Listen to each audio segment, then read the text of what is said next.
The Gospel according to Luke. It's one of the earliest accounts of Jesus' life, and it's actually part one of a unified two-volume work, Luke Acts.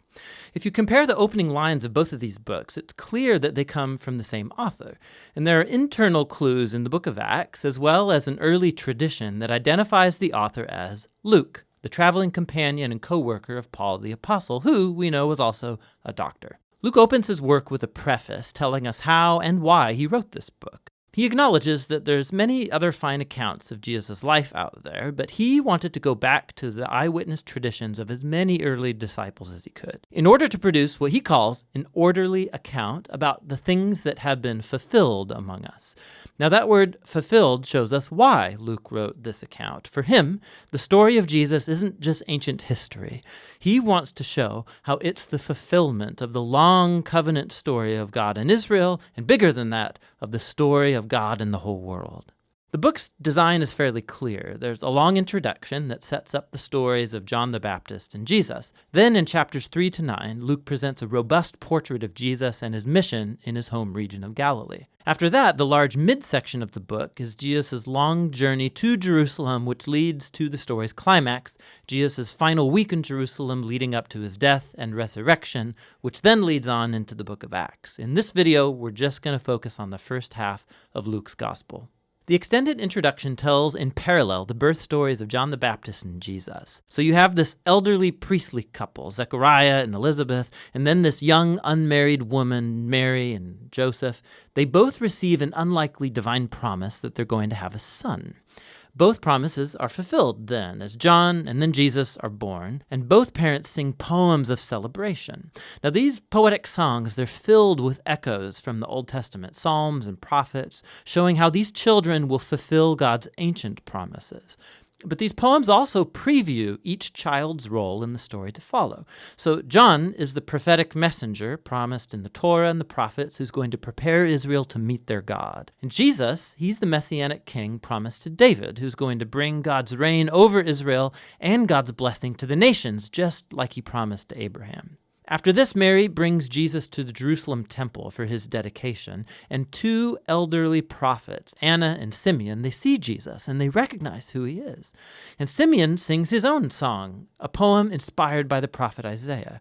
He says, "This child is God's salvation for Israel, and he will become a light to the nations." So with all this anticipation, the story moves forward into the next main section, where Luke presents Jesus and his mission. He sets the stage with John's renewal movement at the Jordan River, where he's calling a new, repentant, recommitted Israel into existence through baptism. He's preparing for the arrival of God's kingdom. And then Jesus appears as the leader of this new Israel, and he's marked out by the Spirit and the voice of God from heaven. He is the beloved Son of God. After this, Luke follows with the genealogy, and it traces Jesus' origins back to David, then back to Abraham, and then all the way back to Adam from the book of Genesis. Luke's claiming here that Jesus is the messianic king of Israel who will bring God's blessing, but not only to Israel, the family of Abraham. He is here for all the sons of Adam, for all humanity. After this, Luke has strategically placed the story of Jesus going to his hometown Nazareth, where he launches his public mission. At a synagogue gathering, Jesus stands up and he reads from the scroll of Isaiah, saying, "The Spirit of the Lord is upon me, to preach good news to the poor and freedom for the prisoners, new sight for the blind and freedom for the oppressed." Now, along with the other Gospels, Jesus is presented here, he's the messianic king bringing the good news of God's kingdom. But what Luke uniquely highlights are the social implications of Jesus' mission. So he brings freedom. The Greek word is aphesis. It literally means release, and it refers to the ancient Jewish practice of the year of Jubilee described in Leviticus 25. It's when all Israelite slaves were released, when people's debts were canceled, when land that was sold is returned back to families. It's all a symbolic reenactment of God's liberating justice and mercy. And then Jesus says that this good news of release is specifically for the poor. Now, in the Old Testament, the poor, or in Hebrew, ani, it's a much broader category than just people who don't have very much money. It refers also to people of low social status in their culture, like people with disabilities or women and children and the elderly.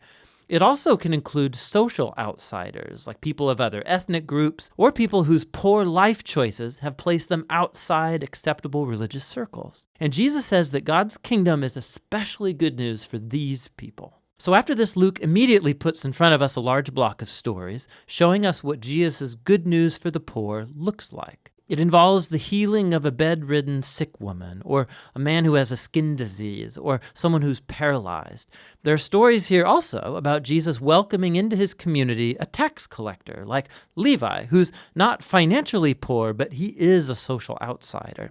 There's a story about Jesus forgiving a prostitute. Luke's showing us how Jesus' kingdom brought restoration and reversal of people's whole life circumstances. He's expanding the circle of people who get invited in to discover the healing power of God's kingdom. And as Jesus' mission attracts a large following, he does something even more provocative. He forms these people into a new Israel by appointing over them the 12 disciples as leaders corresponding to the 12 tribes of Israel. And then Jesus teaches his manifesto of an upside-down kingdom, or as Luke calls it, the sermon given on the plain. He says God's love for the outsider and the poor means that his kingdom brings a reversal of all of our value systems. He is here to form a new alternative people of God who are going to respond to Jesus' invitation by practicing radical generosity, by serving the poor. People who are going to lead by serving and live by peacemaking and forgiveness. People who are deeply pious but who reject religious hypocrisy. Now, Jesus' radical kingdom vision, his claim to divine authority, it starts to generate resistance and controversy, especially from Israel's religious leaders. His outreach to questionable people, it's a threat to their religious traditions and their sense of social stability. And so they start accusing Jesus of blaspheming God, of being a drunk and mixing with sinners. And so this section culminates in a new revelation of Jesus' mission to his disciples. He says that yes, he is the messianic king, and that he's going to assert his reign over Israel by dying in Jerusalem, by becoming the suffering servant king of Isaiah 53 who dies for the sins of Israel. And then this shocking idea, it gets explored in the next story as Jesus goes up a mountain with 3 of his disciples, and he's suddenly transformed in front of them. They're enveloped in this cloud of God's presence who announces, "This is my chosen son." And then Moses and Elijah are there, the 2 other prophets who encountered God's presence and voice on a mountain. And Luke tells us that they're talking together about Jesus' exodus that he was about to fulfill in Jerusalem. Now that Greek word exodus, it's a clear reference to the Exodus story. Luke is portraying Jesus here as a new Moses who will lead his newly formed Israel into freedom and release from the tyranny of sin and evil in all of its forms, personal, spiritual, and social. And that's going to lead us into the second half of the book. But for now, that's the first half of the Gospel according to Luke.